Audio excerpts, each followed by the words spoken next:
Alright, so I'm finally down to the last video of this series that I've been doing, working on for the project. For the case of Aaliyah being sabotaged by Beyonce, Jay-Z, and her mother Tina Knowles. And I just had just spoke on the last. At the end of the last video, I was speaking about how we think Beyonce bold, her mother just as bold. I remember seeing a video on Instagram maybe like 6 months ago of her promoting her book, and she even added a story talking about Aaliyah in it. Like, to know the crap that her and Jay-Z put her doofus ass daughter up to, agreeing to do, to sabotage Aaliyah, and to even have the nerve to speak about her in her book, like a part of the for her own game. She not only bold like her daughter, but she don't give a fuck what she doing for her own game, just like her daughter as well. But I was speaking on that last video, previous to all the videos that's been recording about this same topic throughout the whole series. On every video, I think it's maybe like 7 videos in this series. That's all under this one series. And like I said in the other video, additional, I will put a link in the description for whatever video that came prior before the one that you're watching into the end of the series. So yeah, so far throughout the whole series, we spoke about D.swap being a real thing, ways that people who's into that go by doing it, the recovery from it, recovering from D.swap. You have to recover your memory because you lose short-term memory.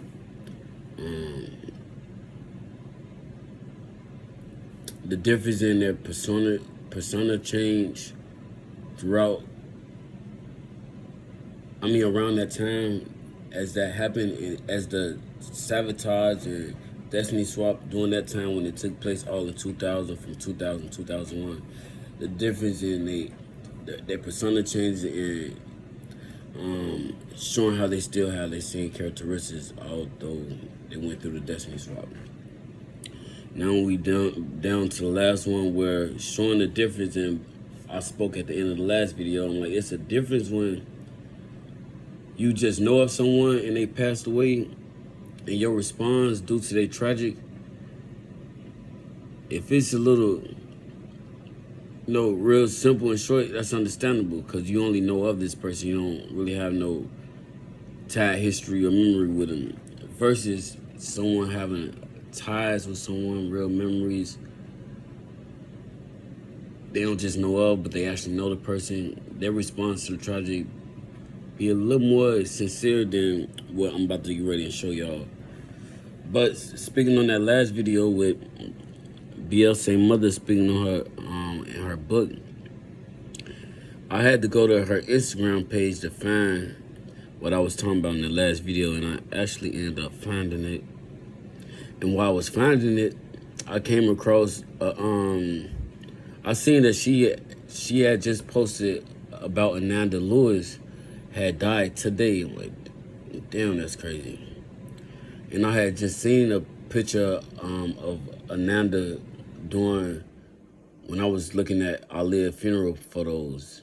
I seen a picture of her then, and I just seen her, and I seen a clip of an MTV award. They came out to introduce Insight, but Marlon Wayans had introduced them both, and I had just seen that like a week ago. So just to go on Queen Witch page and see that she posted her that Ananda Lewis had just died, right as I'm finishing up the last video of the Aaliyah case series on my channel. Yeah, that was really crazy to me. But here, I'm gonna let y'all check it out real quick.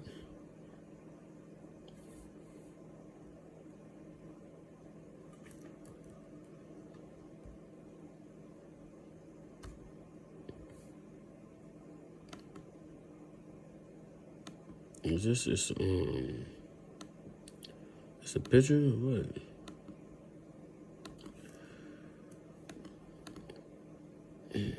They grew once they met in 1998 at a dance rehearsal studio with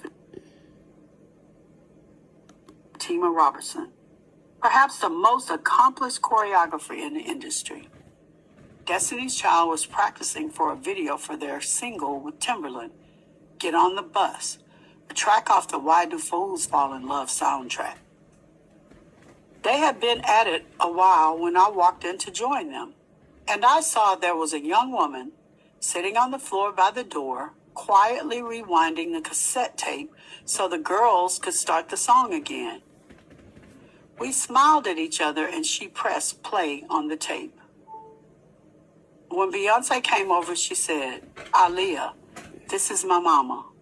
Aaliyah stood up and brushed her hair back as my mouth fell open. I just thought she was a friend of Fatima's helping out. She was, but here was a superstar who was so humble.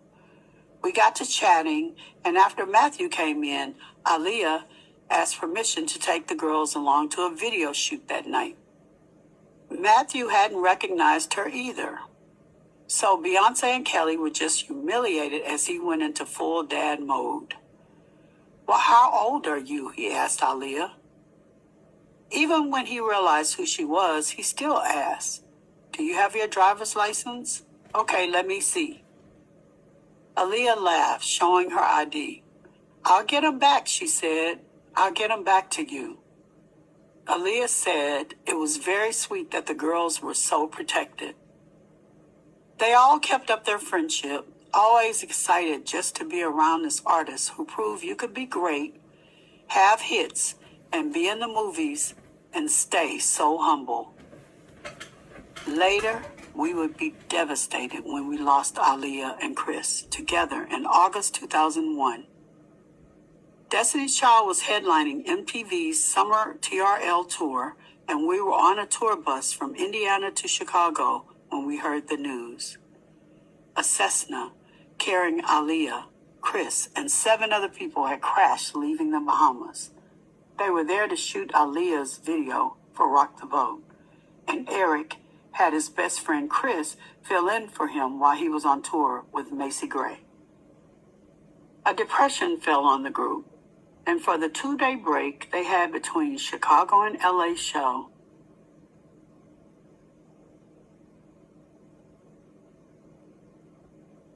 Yeah, they could still been playing on my Instagram, though. They could just barely speak. They were so close in age to Aaliyah, who was 22, to Beyonce's 19. There were a lot of tears and late-night talks while we played her music. Helped Aaliyah craft her look from her very... So I guess just from them a couple nights, they got all the tears out that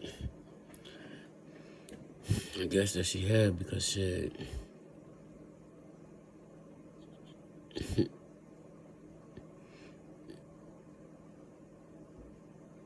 I seen no tears doing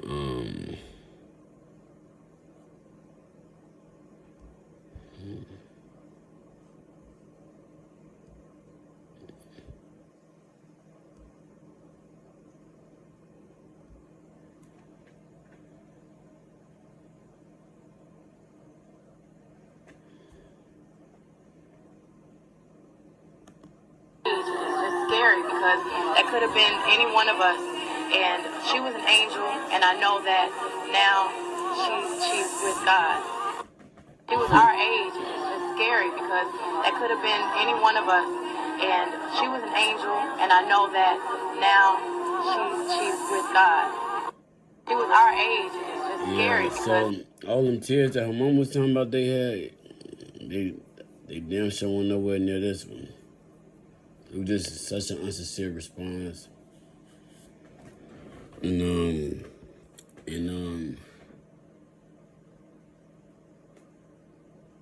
yeah, it was just like, she's with God.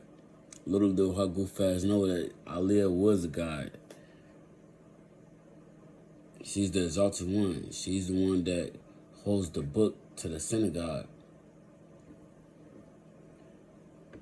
Yeah, but let's just go through a couple more. I wanted to show y'all. In fact, I'm gonna show y'all different comparisons of people that didn't know her like that, but still was affected and had very remorseful response due to the tragic loss.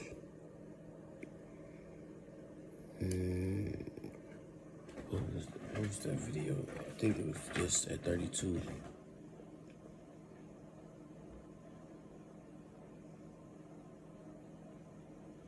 Buried here. Joan Crawford, Malcolm X, and there are a lot of famous people buried here. Joan Crawford, Malcolm X, Cab Calloway, but we are here for somebody who is one in a million, for somebody who truly is the queen of the damned, Aaliyah. The plane crash that killed a rising star. He said truly is the queen of the damned, Aaliyah. And the name that she played in Queen of the Damned, name so happened to be Nakasha. And if you know anything about this shit that people get off into, trying to go get readings on people and all that, without permission, they're digging into their Nakasha records without permission and all that other shit.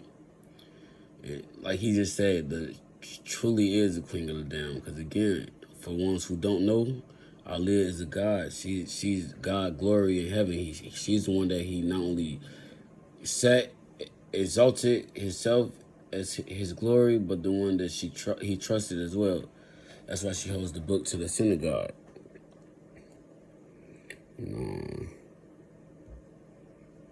Pop sensation was a popular singer. She was an actress in some movies recently, even a Grammy nominee. Tonight, her family is in mourning. Fans asking, why her? Aaliyah's hits include Back and Forth and At Your Best.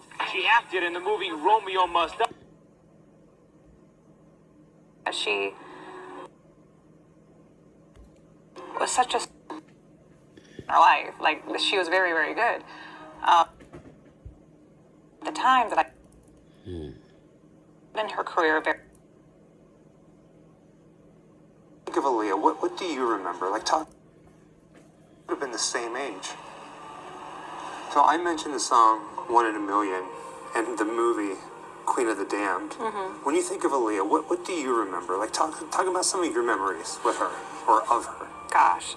So when I remember Aaliyah, without having to look anything up, just from my memory, she's not much older than me, and she started in her career very young. I remember that. So throughout my teenage years, she was having hits after hits after hits. For me, I saw her in so many music videos.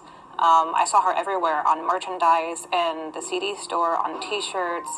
And then she did the movie Romeo Must Die, and that was a really big deal. She did an action film with Jet Li. And what I didn't know at the time that I do know now as an adult is that that was her very first motion picture, I believe. And it was an action film. And I would never thought that she had done that for the first time in her life. Like, she was very, very good. She was like a natural performer. She was a natural. And that's why people loved her so much, is that she was such a sweet soul and so compassionate. And she really was a big figure in young girls' lives. Try not to be a little emotional because the music is really hitting. It devastated everyone when we lost her. Now, I want to point this out. You see how her hearstone says Aaliyah right above him? It says Michael Miguel Houghton, Haughton. It's actually her last name. So that above her is her father. I remembered hearing that the cause of death was a plane crash and that the plane had been overloaded. I went onto the Wikipedia to confirm this, and it did say they later determined the plane was about 700 pounds over its maximum, and that it had crashed roughly 200 feet after takeoff. And yeah, that's another thing. I had, as I was finishing up the last video earlier, Spirit told me to type what happens during a plane crash. I'm gonna speak about that one more time if I end this video. But even when I looked it up, it was saying the things that could happen. Like it will stall longer. It will need more speed as landing. It might drop right away, but nothing about just blowing up for nothing. So for the investigators to even take that was kind of some bullshit as well. Like, ruled it out with that, and yeah. And had caught fire instantly upon crash. Just a quick stop to visit Aaliyah. From here, we're going to head down to Manhattan and take a look at where she lived, the condo, the building, as well as her funeral. Whenever she died, a lot of her friends and family came out. Pretty much anybody and everybody who was a part of the hip-hop and R&B community was here for the service. Like, everybody was here. Among the mourners joining Aaliyah's grief-stricken parents, her aunt Gladys Knight, Aaliyah's boyfriend Damon Dash, fellow hip-hop honcho Sean Puffy Combs, R&B singers Usher, Maya, and Monica, hip-hop artists Jay-Z, Busta Rhymes, Lil' Kim, Missy, even former heavyweight champ Mike Tyson. You see everybody at that funeral service, but old Miss took it real hard, Destiny Child.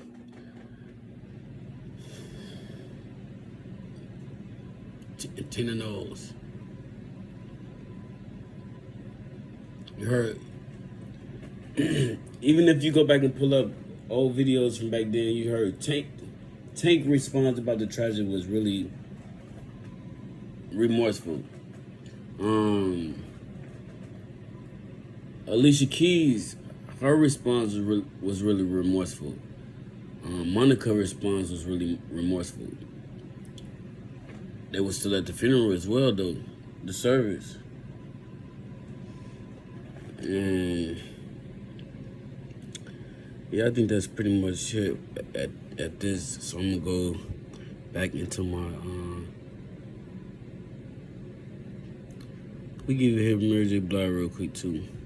Her response. She was in. It's the kind of company that we all as artists, young artists that don't know and that are not aware, we end up drinking and partying, and Nisha died, then Aaliyah died. Like, my friends were dying. My friend Nisha died, then Aaliyah died the year after that, and then the World Trade Center blew up. Like, it was just so much stuff going on. But I hear Aaliyah was a big point for you, was it not? Absolutely. It was a How so? Because I know what kind of company she was in. It's the kind of company that we all as artists, young artists that don't know and that are not aware, we end up drinking and partying, and no one tells us the truth. And that's the environment I believe that she was in. And that's why I feel like that could have just been me on that plane. You know what I'm saying? Because no one was telling her probably the truth, and no one was telling me the truth. I had someone say to me, girl, it's okay to drink and be promiscuous. I mean, right in the middle of me doing these things. And I was like, okay, I'm going to do it. And now, when I had the wake-up call, I was like, I can't believe someone actually said that to me. Like, and don't take her wrong. She never said that she was never calling Aaliyah promiscuous, my friends were dying, even my like friend Nisha call died, herself and Aaliyah died the year after that. promiscuous in that way. But she was just saying, like, knowing the company that she was with, you feel me? Was it not? Absolutely, it was a She knew that because that wasn't safe. She was in. It's the kind of company that we all as artists, young artists that don't know and that are not aware, we end up drinking and partying, and no one tells us the truth. And that's the environment I believe that she was in.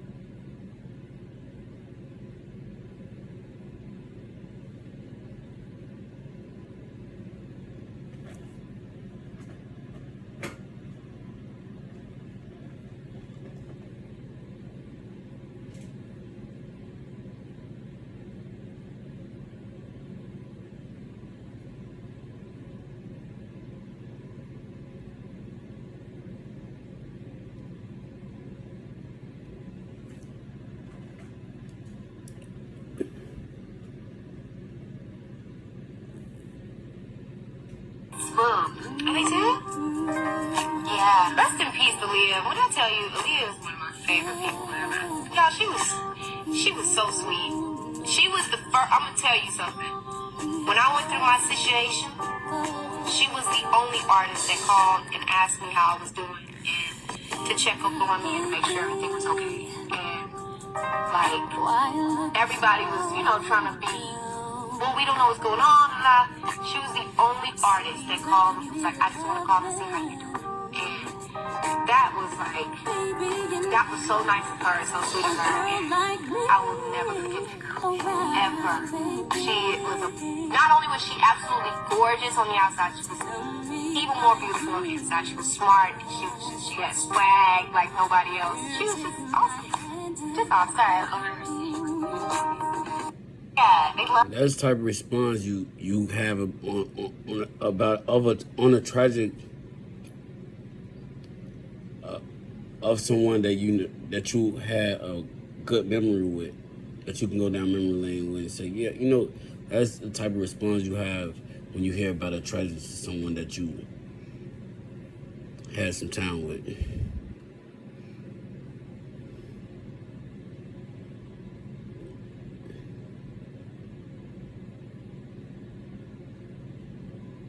Badly. That is one of my favorite movies to this day. It's like the Star Wars of our time. That's exactly what it is. And I was like, I have to be a part of it. And what Aaliyah wanted, she got. Aaliyah managed to set herself apart from the pack. Jeremy Helliger is senior entertainment editor for Teen People. In this video shot in June, Aaliyah posed with Sugar Ray's Mark McGrath for the magazine's October issue. Helliger says she was sexy and sweet, and he remembers the time one fan was too shy to get her autograph. Aaliyah noticed it, and she actually went after him to stop him so she could pose for a picture with him. So she was very gracious. And her music was nominated for the upcoming Soul Train Lady of Soul Award. Producer Don Cornelius told me he expects an outpouring of emotion during the show. You're going to hear a lot of tributes to Aaliyah, and rightfully so. She was so very special. And fans will I want my legacy to be, what I want people to say when I'm long gone. I want people to look at me as a full-on entertainer and a good person. And as an entertainer, she was one of my. Very early in their career sometimes, and at very young ages, which makes it all that much more tragic. She was one of my favorite, and not only that, not even as an entertainer, she was a great down-to-earth, humble individual. Aaliyah made her first TV appearance in 1990 on Star Search. Later, she performed with her aunt Gladys Knight in Las Vegas. The singer who appeared alongside Jet Li and even Jet Li, he said he don't even like coming to America no more because it's bring up too much memory, and it's painful for him thinking about Aaliyah. And I feel like it's bigger, more so reasons that he know that that's a dirty industry. So you got a dirty industry, kill for most sales, and then you got dirty entities that's witches and warlocks tied with that too, that's killing for their own gain and pressure removal.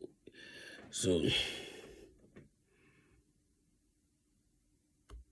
people over the weekend. The twin-engine Cessna went down on Saturday shortly after takeoff. Errol Thurston was one of the first rescuers on the scene. He's in Miami. Mr. Thurston, good morning. How are you? I'm fine, thank you. Where were you and how far away when the plane went down? I was about 2 miles away when I got the call. And how soon after that were you able to get to the crash site? Within 2 or 3 minutes. Give me an idea, if you could, of what you saw when you got to the wreckage. Just twisted metal and smoke. But most of the fire was already extinguished. Most of the fire had already been extinguished? How? Yeah. Other rescuers that work at the airport, they were able to get fire extinguished and just extinguish the fire. Now, as I understand it, 3 people originally survived the impact. Were any of them conscious when you arrived on the scene? Yes, sir. Mr. Scott Gallen, he was still conscious at the time. That's Aaliyah's bodyguard, right? Yes, that's a bodyguard. And what kind of condition was he in? He had a lot of cuts and bruises and abrasions about the body. He was unable to walk, and I think he said he pulled himself from the plane, so he's pretty strong. Was he able to speak with you at all? What did he say? Yes, sir, he was able to speak. Mr. Scott, again, he was a real sport. He was just mostly concerned about the other passengers. When I asked him his name, all he worried about was the other passengers. That was his big concern. Did you see Aaliyah on the plane or recognize her at all? No, sir, I did not. And how long did you care for the survivors before firefighters arrived on the scene? Firefighters, they were right on the button. Right after I arrived, the firefighters, 1 or 2 of them were already there. But I cared for Mr. Scott for about, I'd say, hour and a half. Mm-hmm. And then he passed away at the hospital. He was then transported to a local government clinic on the island, and he died on his way to NASA International for further treatment. Errol Thurston, I thank you very much, sir. Appreciate it. No problem. Kevin Taylor, a producer for the BET Network, was in the Bahamas with Aaliyah shooting a behind-the-scenes look at her music video. Mr. Taylor, good morning. You were supposed to be on this plane, weren't you? Yeah, I was indeed. Gina Smith, who also perished in the flight, had come to me while we were still in Miami the night before, and they made some pretty quick travel reassignments, and they had asked that my crew and I, who were supposed to be on the charter, take a commercial flight. And since, the video had nothing to do with the transport, I said, okay. And of course, going, that wasn't an issue. And even coming back, it wasn't an issue. It was just a matter of schedule changes. How long before the plane took off had you spoken with Aaliyah or dealt with her? We got up really early that morning, as we had been doing the whole time, and somewhere about 9 o'clock, 9:30. What the fuck? Now, why would I do that?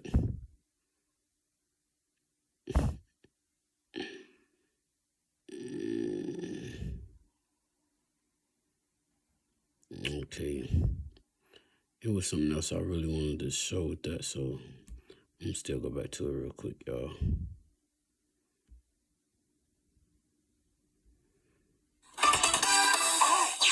New questions tonight about the tragic death of a diva. Hi, everyone. I'm Dana Devin in for Lisa Gibbons. Tonight, the story of Aaliyah's meteoric rise. The fate.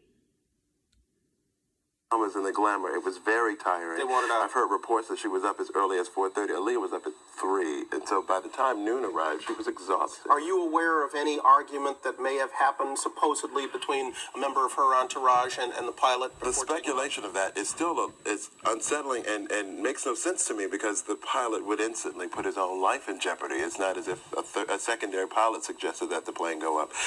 Why? I mean, so you're not aware of any excess luggage problems or anything else? I can't imagine that. I know they were traveling heavy, because that's the reason we weren't on the charter. But too heavy for the flight is not a speculation that I would even dare to take on. Yeah, you're pretty haunted by how close you came? I like, even now, I can see you and that monitor right there, and that's it. I've made it kind of shut off a part of my brain that doesn't even see the footage, that doesn't even see it yet. So I know I need to have a moment with it, but right now I just know it's God's grace. Kevin Taylor, thank you. And there's going to be more of this, I guess, more of the same tonight on Entertainment Night. Good seeing you. Same here. Same. It says Aaliyah was a woman who went after her dreams. She was, a good example for children, like to follow their destiny. And new fans are finding Aaliyah music. Sales for her latest album are up 41%. Funeral services are set for tomorrow in New York. And crazy, right?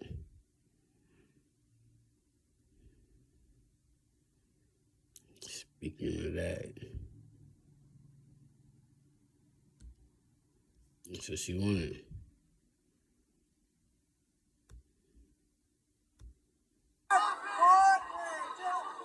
What's up, what's up? This is Beyonce on the red carpet with one of the hottest female artists out here, Miss Aaliyah. How you doing, girl? It's so good to see you. You too. She's just...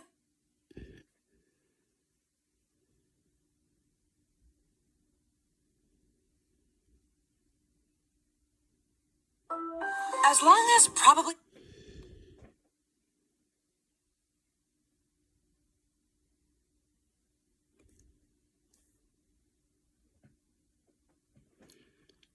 It's just couple more clips real quick before we get out of here. I was like, this is what I want to do. I have to do this. I'm happy doing this. She wanted to share her voice with the world from a very, very young...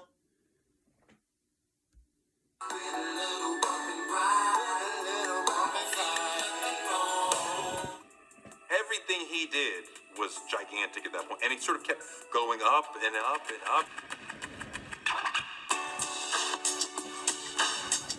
In the 80s, hip-hop is regional, and it's still a subculture. In the 90s, early 90s, hip-hop starts to become massive. Biggie, Tupac making records, Jay-Z's rising up, DMX. I mean, like, the energy is with hip-hop. So R&B is like, what do we do? And she's like, I know what to do. She had this, the sound was like in between hip-hop and R&B, but a little indie sounding. We've never heard anything like that before. And it was fly. It was just fly. It forever changed the course of hip-hop and R&B. And who do we know nowadays that try keeping that same blend of hip-hop and R&B, new indie, blend up to them all this time before trying Cowboy? I almost gave it up, but yeah, y'all know Cowboy. Okay, exactly. Which would bring us right back to this. Again. He's just looking fabulous. What are you wearing tonight? I'm wearing Gucci shoes, Gucci. Got a little Indian jewelry working. Oh, that is hot. All right. Now, you've been working it with these movies. Then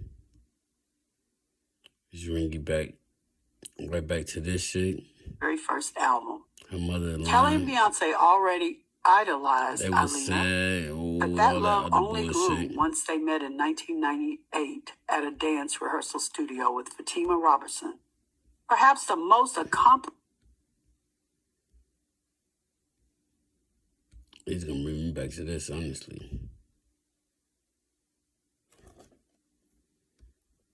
That could have been any one of us, and she was an angel, and I know that now she's with God. She was our age, and it's just scary because that could have been any one of us, and she was an angel, and I know that now she's with God. Fake. We got the comment up here. Trust me when I say there's nobody gave a shit about Beyonce.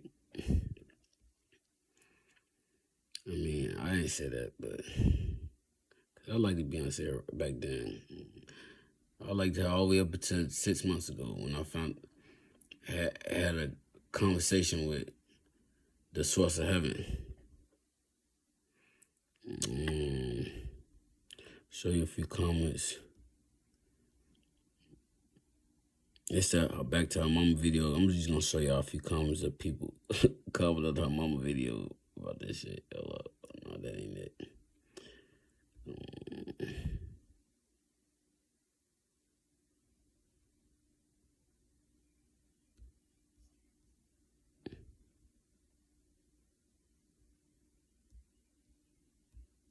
Accomplished choreographer in the industry.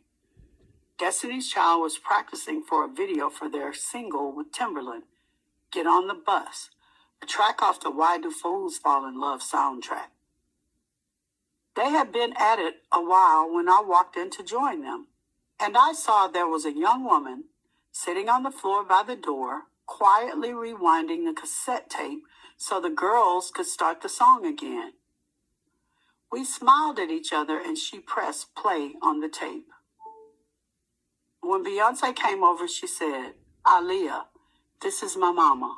Somebody say, why couldn't Aaliyah have had that same type of protection this year? Hit hard to have learned that she and Maya how protected the girls were.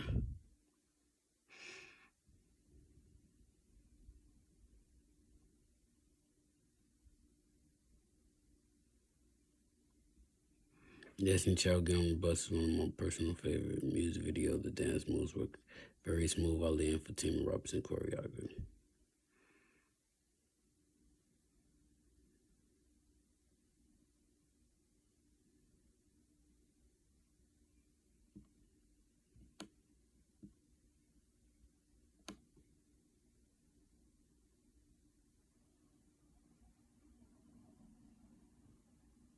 I'm with that comment right there. It's bullshit. Look, somebody said, well, Beyonce idolized her a little bit too much. It became obsessed with Aaliyah so much. Agreed.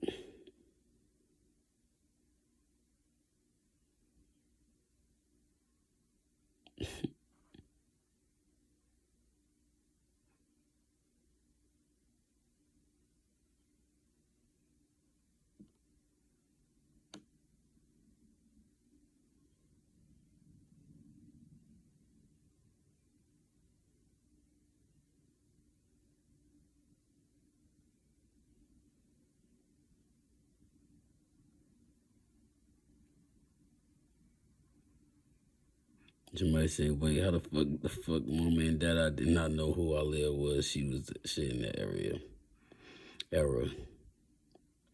Somebody else said, Aaliyah, to me, looked low-key uneasy around Beyonce, like as if she could feel some sort of energy coming from her. But I don't know why I can feel that, but something was off when they would come in contact with each other. A lot of us could agree with that comment, too.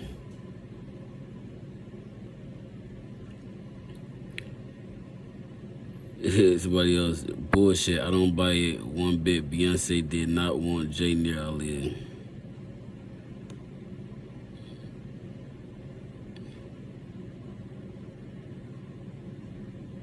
Somebody say, whoa, Mama Tina talking about Aaliyah, why?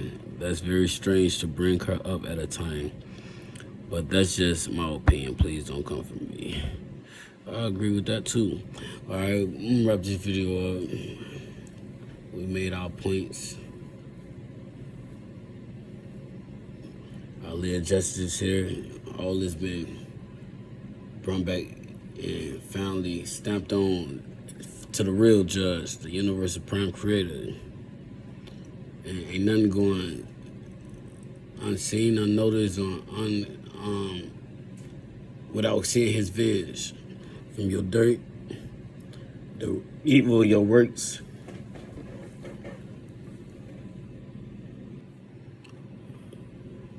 What was my last points?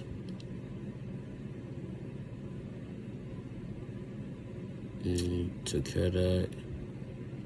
Let's exit out then.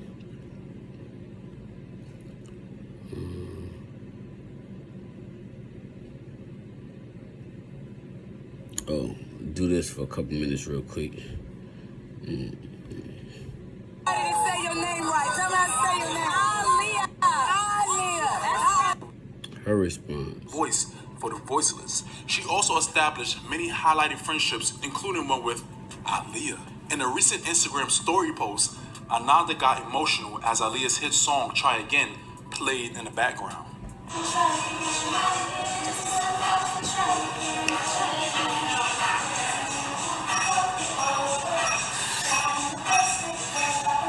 still can't hear her music. This is crazy. Oh my God. Ananda obviously still has love for Aaliyah and always did. After hosting 3 seasons of Teen Summit on BET, Ananda got offered the job to be an MTV VJ. Through hosting for MTV, she eventually met Aaliyah, whose status had really blown up with the release of Are You That Somebody in the summer of 1998. Aaliyah also did many hosting gigs for MTV in the late 90s as her popularity grew, so she and Ananda every now and then would run into each other.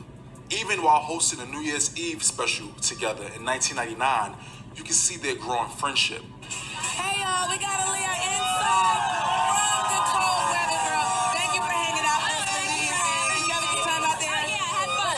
This is my wins for you in 1999. I want everybody to say your name right. Tell me how to say your name. Aaliyah. Aaliyah. That's right. Aaliyah. Aaliyah. Back to you. Happy New Year, baby. Happy New Year. Even Ananda got tired of people pronouncing Aaliyah's name I do wrong. too. It's Aaliyah. I said that every time I hear her name and my When lady. their bond grew the strongest. That April, Aaliyah and Ananda would be spotted hanging out together at Joe's album release party. Right off the cusp of her successful debut film, Romeo Must Die, and corresponding #1 single, Try Again, Aaliyah was in high demand. While filming the music video for her single with DMX, Come Back in One Piece, she even included Ananda in one of the scenes where they had a cat fight. Accordingly, MTV had a Romeo Must Die special featuring Aaliyah and DMX, hosted by none other than Ananda Lewis. The support and respect were mutual. Ananda and Aaliyah even joined forces later that year at the 2000 VMAs when they came together to introduce a performance by NSYNC. As Aaliyah's profile grew stronger, so did MTV's desire to have her do more hosting gigs, which, as mentioned earlier, is when she frequently met up with Ananda. Ananda even still holds these memories to this day. We always had hair conversations in between takes.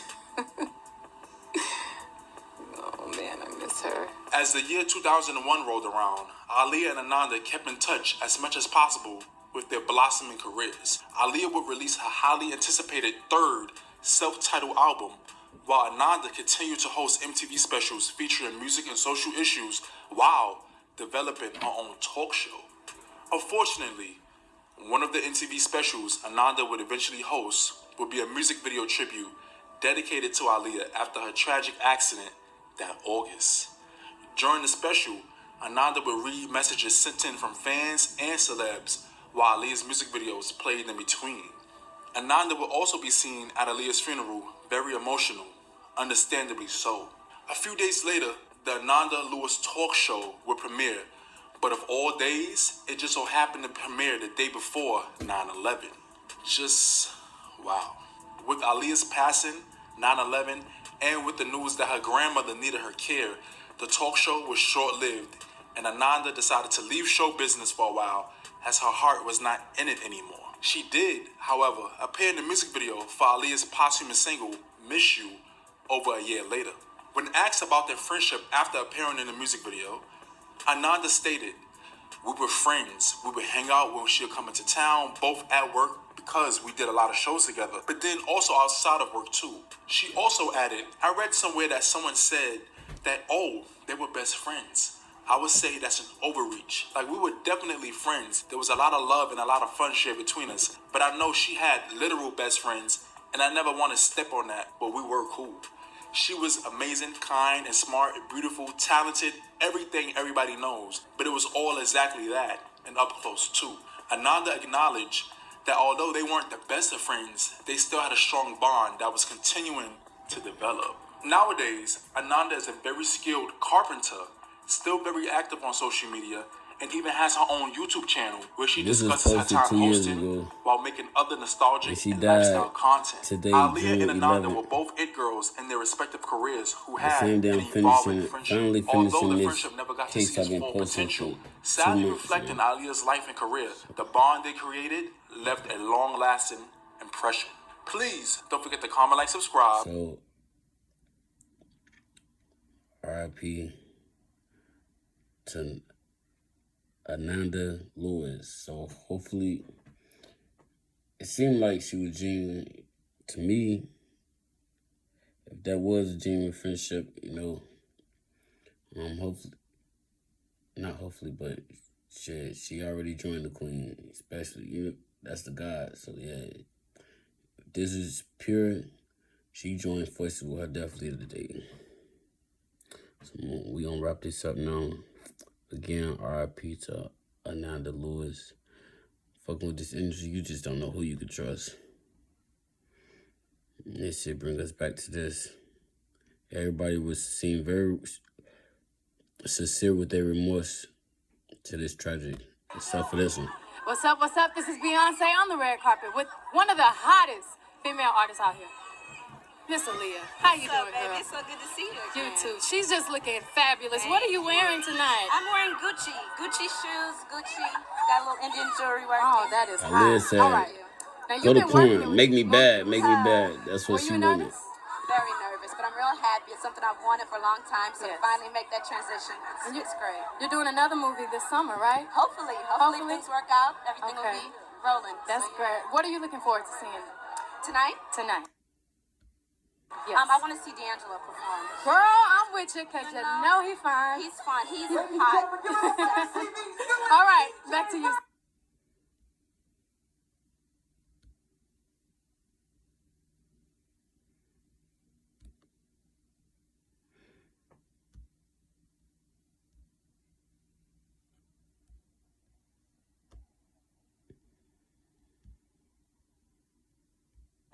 And she was an angel, and I know that now she's with God. She was our age. It's scary because that could have been any one of us. And she was an angel, and I know that now she's with God. She was our age. It's just scary because that could have been any one of us. And she was an angel, and I know that now she's with. She was our. She's with God. This bitch finna find out that she is God. And the God that made Aaliyah, who exalted her, venge is on the earth. And anybody who was tied to that, they are in their last days. God vengeance is on the earth. His judgment is on the earth. And yeah, days of him making an example out of the wicked. It said in Psalms 91, only with your eyes will you observe and see the punishment rewarded to the wicked.